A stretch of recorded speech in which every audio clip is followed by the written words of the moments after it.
టాలీవుడ్తో పాటు యావత్ భారతీయ చిత్ర పరిశ్రమ 1000 కళ్లతో ఎదురుచూస్తున్న సినిమా బాహుబలి 2.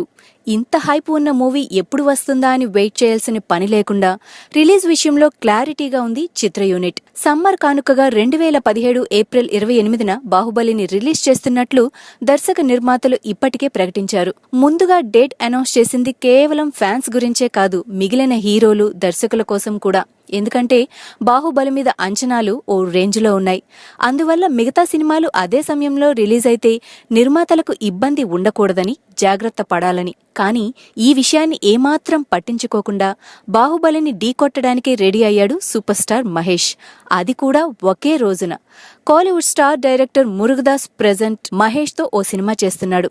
ఆ సినిమాను కూడా సరిగ్గా బాహుబలి విడుదల రోజున అంటే 2017 ఏప్రిల్ 28న రిలీజ్ చేస్తున్నట్లు మురుగదాస్ ప్రకటించాడు. గతంలో బాహుబలి ద బిగినింగ్ విడుదల సమయంలో కూడా మహేష్ శ్రీమంతుడు పోటీకి వచ్చాడు. అయితే వారం గ్యాప్లో 2 పెద్ద సినిమాలు రావడం ఇండస్ట్రీకి మంచిది కాదనే ఉద్దేశంతో శ్రీమంతుడు వెనక్కి తగ్గాడు. ఇప్పుడు మళ్లీ బాహుబలి డేట్కి మహేష్ సినిమా అనౌన్స్ చేయడంలో మురుగదాస్ ప్లాన్ ఏంటోనని ఫిలిం వర్గాలు జుట్టు పీక్కుంటున్నాయి.